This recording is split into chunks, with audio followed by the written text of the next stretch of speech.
Hey everyone, it's Jeannie, and today I'm sharing a card using some Ink on 3 products. They just recently had a new release, and these two items are part of that new release. So I'm using the Leafy Forest stencil with the Atelier inks to create a background.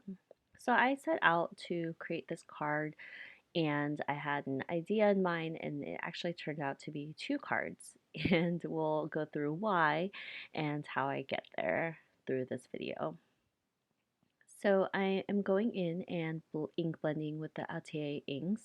I'm doing this on Nina cardstock, so I don't know if you blend a lot, but for me on Nina cardstock, it's a little bit harder to get a good blend. These blend actually very well on Nina cardstock, which is surprising. But I did want to blend them together. I kind of wanted to keep them separate, so I have the little stripes. For my personal preference, I usually prefer to blend on Bristol Smooth, but I'm kind of running out of Bristol Smooth and I just haven't planned on going to a craft store or ordering, so I'm just working with what I have. So for the stencil, I am putting it down. I just use washi tape because I have a ton lying around the house. And I am using Nouveau Glimmer Paste mixed with a drop of the Goddess ink, Atelier ink re-inker, along with the Bee Sting re-inker. And I am stenciling that on after mixing it into the glimmer paste. So this particular glimmer paste I think is actually discontinued, and I didn't realize that until after I created this card. I think that there are other alternatives, which is like the Glitz Glimmer from Gina K or something like that. But anything that is white that you can mix in works well. I also have texture paste that sometimes I will use and I will mix in color because it's white, and you can customize whatever color you want. So I had leftover glimmer paste, and I'm not going to put this back in the bottle because I added color to it. So I grabbed another piece of cardstock and covered as much as I could on the card, and that is why I ended up creating a second card. So for today's two cards, I decided that I'm going to stamp using Blackout ink and Fadeout ink. So I'll show you the process of how I color both normally with a black outline image and with fade out coloring.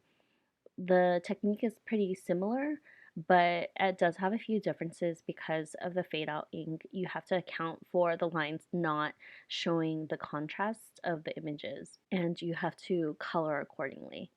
I'm also using the new Ink Off stamp cleaner, which is pretty cool. What you do is you just wipe off the excess, stamp on the cleaner lightly, and then rub it off, and that's it. And it makes it so much easier.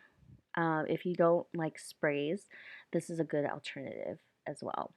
This fox and bunny image is perfect for no line coloring beginners because it is large with large spaces and not that many shadows. So if you've ever wanted to try no line coloring, I recommend that this is one of the images that you test it out on first. For all my no line coloring images, I always will go in with a Copic black marker for really small details, for like their eyes and their nose here. For the coloring, I am going side by side, so you kind of see the differences between how I color these two images. And as you can see, for the first area, which is the foxtail and its mouth, there isn't that much shadow. The only shadow that's created is right behind the bunny's head. And because this area is so large, I go in with the lightest color to my darkest and then back out to my lightest to get the blend that I normally have when I have black outline images. So there's nothing different here. When we get to the bunny where there is a little bit of shadow, there is a difference on how I deal with the coloring. For the blackout images, I will go always in with my lightest and work my way out to the darkest and then back out to my lightest for a nice blend. For the no line coloring, I go in with my darkest color always because I am mapping out all the different areas where there's shadow. So like right behind the bunny's head where his ear is, right underneath his chin where he has the chin and the body, where his leg is and where his little bunny tail is. And this allows me to see the different areas where I will be working my way out to the lightest color. Because fade out is meant to work and absorb the color that you're putting on top of it. If I went in with my lightest color, I would lose all the areas that I'm gonna need for contrast, and I wouldn't it would just be a blob. I wouldn't be able to tell like where the contrast is needed. So by working my way from the darkest out, I am able to develop the same type of shadow that I do with the blackout ink. And with the blackout ink, of course, they have that black line that differentiates the chin from the rest of the body or the ear from the head. And so it's easier to work from the lightest out because you always have that safety net of the black line. But with the no line coloring, you don't have that safety net. And that's precisely why for the fox with the black outline, I'm going in with the lightest color to color his entire body and working my way out to the darkest color and going back to the lightest just to blend everything out. I already know where all the shadows will be because that's where all the lines are connected, right? So I found that looking at images and thinking about where the shadows will be is really helpful with no line coloring. So if you're starting out and you kind of want to see where you should put shadows, stamp out the black image and color it in, and you'll see where you put the shadows. And that's precisely where you should start with the no line coloring. And that's just my technique. You might have a technique that works for you. But like for the fox, there's different areas where you need to build that contrast. So I will go in with the darkest color just to mark it out. But the foxtail is such a large area that I can just work with that area and then move on to the body. So I tend to work with one area of a critter or a flower before I move on to the next with no line coloring, even though it's faster just to, color everything in and then go in with all the shadows. But for no line, I have to take a different approach to it so I don't lose that line. So for the tail and the body, that's how I created that contrast. The darker colors are right behind his booty and where his tail is. And any shadows on that body is right beneath where the bunny is hugging him. For the head, it's the same thing. I'm looking at the image that I colored on the left and I'm seeing where the shadows are. And I am basically mimicking exactly where all the shadows are with my darkest color. And I will go in with my lightest um, and color in the entire area of his head. I will say that you have to be careful with using your lightest color because it does pick up the darker colors that you're coloring over it. So sometimes I'll have to go in with the second darkest color just to give that dimension and the contrast that I want, and that's what I did there. So for these images, I don't believe there are coordinating die cuts, but they're so easy to color that it wasn't a big deal for me to fussy cut. So now I have two images and two background panels. For this first background panel, there's so much going on, there's so much color, so I decided that I'm gonna pair this with the image that I stamped with the blackout ink because it's so bold. I also wanted to mat it on black cardstock, so I am trimming it off. The same with this second panel. I'll be adding it to yellow cardstock, and I'm gonna do something a little different with this card panel, but I'm just trimming it down and eventually I'll be cutting it into a diagonal piece anyway. For the first card, I am matting it on black cardstock and I will be adding a sentiment on black cardstock as well. I'm going in with my anti-static powder tool and prepping the area. I'll be using the Sending Hugs sentiment, stamping it with juicy ink, and heat embossing it with Arctic White embossing powder. So with this sentiment, I really like it because it has two different fonts, so it kind of lets the hugs part pop out a little bit more. I will also go in with a craft pick because sometimes there are sentiments that are super teeny tiny and there are holes, so I just go in and fix that S and I'm ready to go, and I go ahead and heat emboss it. and I'll be trimming this down to be a strip. For me, a lot of images require grounding, so it's not like an image is just floating on air. And I think sentiments is the easiest thing to ground an image on.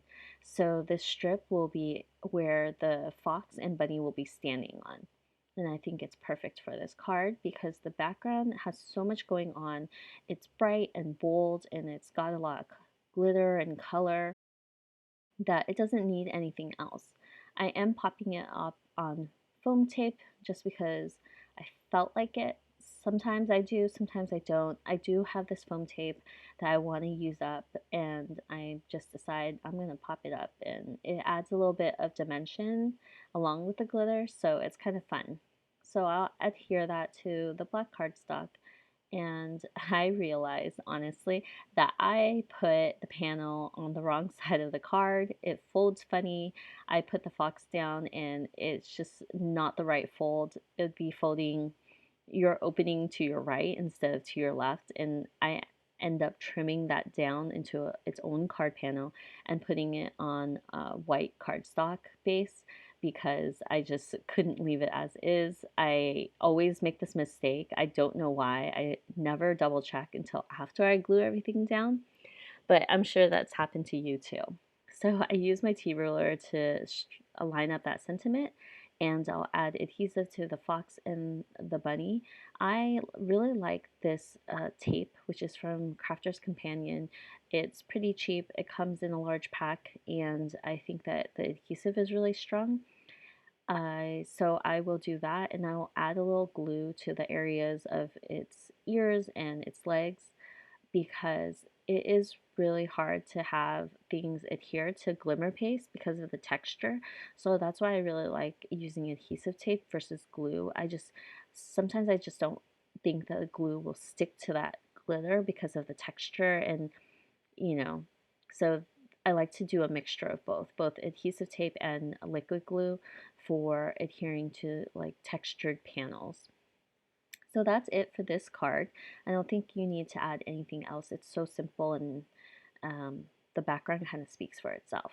So for the second card, this is the one that I used the glimmer paste that was left over. So it didn't cover this entire panel like I wanted to. So I trimmed it down to the diagonal, and there's still an area where there's like kind of missing leafiness.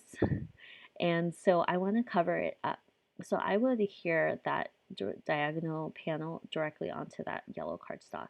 And I'm going to use my Atelier ink and swipe it on a piece of cardstock. This is in Goddess Green, super bright and vibrant, but I think that this is perfect to create a border between the glittery panel and the soft yellow cardstock. So I trim a strip of this Atelier ink color, and I'm going to be stamping the sentiment right on it, and this will be diagonal just to create that border. And I think that works really well with the soft coloring of the fox and bunny.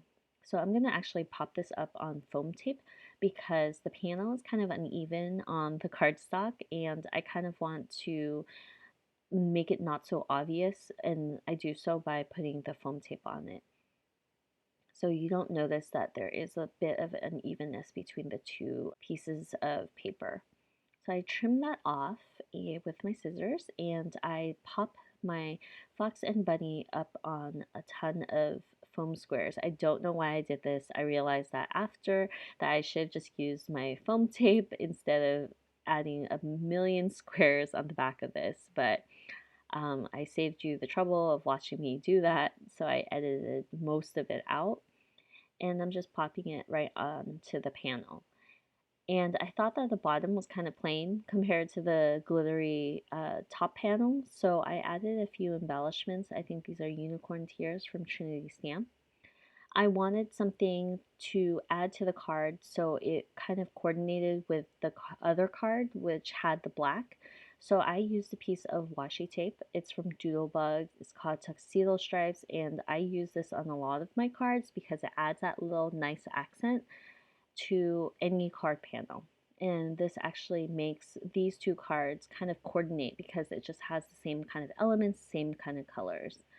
For the interior of the card, I never decorate the interior, but this stamp set actually comes with a smaller reverse image of the larger fox and bunny. So I am just stamping it directly onto the card base using the Goddess Green Atelier ink.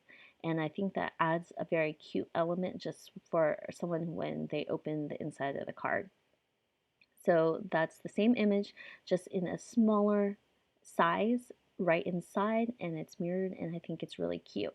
So that's it for today's cards. I hope you enjoy and check out the new products in the Ink on 3 store. I'll see you guys next time.